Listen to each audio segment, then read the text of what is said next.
Hello students of class 11. Today we are going to take up travel brochure, which is a part of directed writing or report writing and is normally part of your question number 2 in your ISC English language paper. So please listen carefully and also follow whatever you see on the screen to understand how to go about writing this travel brochure, and I will also be providing you with a sample travel brochure on your screen in the later part of this video. So please watch carefully and watch the video till the end. So first and foremost, let us remember that in directed writing or in situational composition, we have at least 8 to 9 types of report writing which are known by different names, and today we are going to take up travel brochure.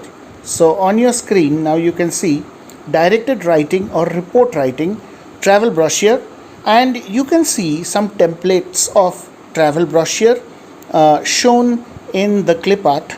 So that is normally the way a travel brochure is prepared. But when you are writing in your exam paper, you have no scope of preparing things in the form of a desktop publication. So naturally, when you will be writing normally in the form of paragraphs, just as I'll be showing you now. So let us have a look at, first and foremost, a few samples of the template like travel brochures. You can see here this is a travel brochure for a trip to Thailand, and you have all the different important tourist attractions described on either side of the illustrations, and the illustrations of these places are the photographs. The tourist attractions are displayed in the middle. And here comes another sample of a real travel brochure, which is also in the template form. It can be folded into a kind of a folder, paper folder. This is for visiting the country Italy in Europe. So here also you can see how it has been done to make it look very attractive. On one side you can see the map of Italy. On the other side, you can see the mention of the name of the country, and then all the details are listed very colorfully with illustrations as and where required.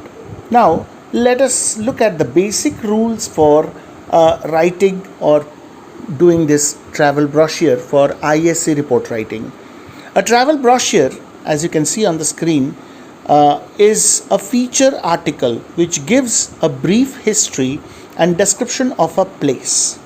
That means you are basically summing up the importance of a place in the travel brochure. It helps guiding students. Travel brochure should include information about all of the following topics. So these are the points, important points that you should have in your travel brochure. Number 1, short introduction. Number 2, exact location. Number 3, climate. Number 4, how to reach the place. Number 5, famous tourist attractions. Number 6, accommodation. Number 7, local culture.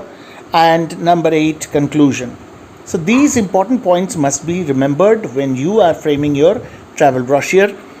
Each of the above topics, now the marks distribution is discussed here for ISC English language. Each of the above topics carry 2 marks, making it a total of 16 marks. The rest 4 marks are awarded for your linguistic skills. So how well you are able to frame your sentences, what suitable words are you using in your writing. So for those reasons, you will be getting those extra 4 marks. Now, this is on the basis of what report writing used to carry in the old pattern of the question paper. But now with the marks being reduced and 20 marks being allotted for project work in English language, ISC English paper is of 80 marks, and so report writing now carries 15 marks and not 20 marks. Now, your writing must comply with the following guidelines as prescribed by the ISC Council. Now, you have to strictly follow those points which I have shown just now, plus the guidelines which are coming up on your screen now. And the marks distribution will be done accordingly, but then the total full marks is 15 only. Now, see here, the first point is the writing should be a third person narrative. Now, here the spelling of writing is given wrong. It should carry only one T, so please make your correction. This is a spelling mistake. The writing should be a third person narrative. That means you are narrating things from the perspective of the third person, not your personal experience. Just as the rules apply for report writing that there should be no personal touch, here also you must not make use of any personal feelings or personal sentiments or emotions. It should be from the perspective of the third person. Second, good features of the place must be highlighted and keywords should also be underlined. So what you can do is you can make use of italics. When you are writing with pen on paper, you can make use of italics. You can bolden the letters, at times underlined with scale and pencil, to highlight the important features of a particular place that you are describing. Then the writing should be broken up into as many paragraphs as possible. Now, this is one place where most of the ISC students I have seen make the mistake, because they write in one single continuous paragraph. Don't do that. I'll just now show you a sample from your Total English. There is a sample model travel brochure or report provided in Total English book 11, the new edition, 2021 edition, and you will see that there are number of paragraphs in a travel brochure, not just one single continuous paragraph, but number of small paragraphs. So the writing should be broken up into as many paragraphs as possible, and the minimum word limit is 300. So there is no change in the word limit. Report writing carries 300 words with 15 marks according to the new syllabus. Now on your screen is a model report or a model travel brochure. So if you can see it, I will try to read out a little bit here and a little bit there.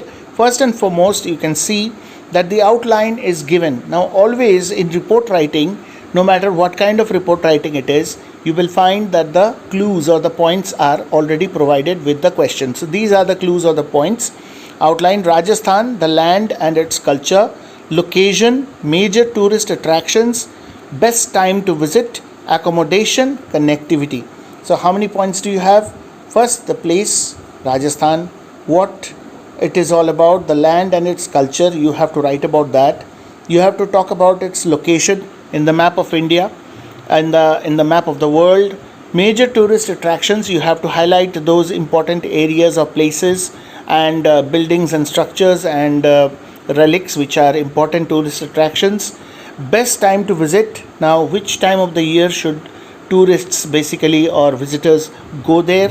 And then accommodation, where can you put up? And finally, connectivity, how well is it connected?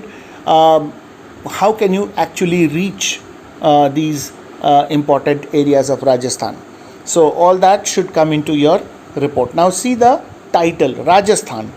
Now Rajasthan is the simple single word title used here because you are talking all about Rajasthan. There is no need for a flowery or a very big title for this. And what you can do is, after writing the title, leave a line, and just below the title you can also write a report by and your full name. You can write your full name, not just your first name, but first name and surname. So that is not shown here, but you can write it, or you can write it at the end of your report. Now you see there are several paragraphs. Each paragraph deals with a different place of Rajasthan or a different aspect of Rajasthan. Now see the first paragraph. Rajasthan is the land where history, mythology, chivalry and romance form an exciting mix with the rugged natural beauty. It is a tourist paradise and home to the most fascinating havelis and palaces and an astounding number of wildlife sanctuaries. That is why Rajasthan attracts the highest number of tourists in India. So first and foremost, you mention an overall you give an overall description of the place and why it is an important tourist attraction. Then you move on to the next paragraph. Immediately after that, fondly known as the Pink City, Jaipur has the famous Amber Fort. So starting with Jaipur, which is the capital of Rajasthan, and talking about the important landmarks of Jaipur. So here you have mention of Amber Fort, the City Palace, Hawa Mahal, Jantar Mantar, and Nahargarh Fort. So these are some of the important landmarks of, or the buildings or the structures of Jaipur, which one would like to see, one would like to visit as a tourist. Then moving on to the next stop, that is Mount Abu, is the only hill station in Rajasthan. Apart from the famous Jain Dilwara temples, the town has ancient Gomukh temple and the beautiful Nakki lake. So mentioning the important features of Mount Abu, or the places that are to be seen. Moving on to the next paragraph. As soon as you change one place to another, immediately change your paragraph also. Often called the Venice of the East, Udaipur is home to majestic palaces and havelis, beautiful temples, art galleries, museums, and lakes. So this way it goes on for different cities, different important landmarks are mentioned, as you can see. And then we come after Jaisalmer, Ajmer, we come finally to the next point, which is the best time to visit Rajasthan is from mid-October to mid-March, because that is the time when the temperatures are not in their extreme. So this is the best time for anyone to visit Rajasthan. Then a variety of accommodation. Next point is accommodation. Where are you going to put up? So variety of accommodations are available in Rajasthan. There are a wide range of hotels in the state, ranging from top-end hotels to deluxe hotels to budget hotels. What are top-end? These are meant for the rich people, maybe the foreigners. And then you have the deluxe hotels, which are somewhere a little lesser than that. And then you have the budget hotels, which is meant for the normal middle-class people. So known for their hospitality and services, the hotels in Rajasthan form the ideal base for a perfect vacation. So if you want a vacation, a proper vacation, you can go to Rajasthan. So this is suggested. So accommodation is discussed, time of visit is also discussed, all the important cities and their landmarks have been discussed. Now next point, Rajasthan is well connected by roads, railways and air. So all three options are there for you. So if you want to go by road, if you are staying somewhere close to Rajasthan, you can travel by road. If you are staying far away, then you can travel either by flight, or if you cannot afford, then maybe by train. The state has three major airports. So naming the important airports, and then public and private airlines operate from them. And then you have major railway stations in the next point coming up in the next paragraph. Jaipur, Jodhpur, Ajmer, Udaipur. But the best way to reach and experience Rajasthan is to take the Palace on Wheels, a luxury tourist train which offers fabulous royal splendor of the land on board. So Palace on Wheels, you all know about it. It's a beautiful train drawn by a steam engine, and it's a luxury train in the get-up of royalty, or the royalties of Rajasthan. So you get the treatment of a Maharaja or a Maharani when you are on board. So it's really, really interesting. And then they have started also one more similar train, which is also mentioned here, the Heritage on Wheels. And then finally, last point, one can reach Rajasthan by road easily through a network of national highways and state highways which cover the state extensively. So this is the sample travel brochure. So I hope you have understood, and I hope there will be no major issues now. If you are asked to write a travel brochure, I'll be sharing the PDF of this video, whatever you have seen on the screen, in the class WhatsApp group, so that you can keep it, preserve it and refer to it as and when you feel like. So that's it. Thank you very much.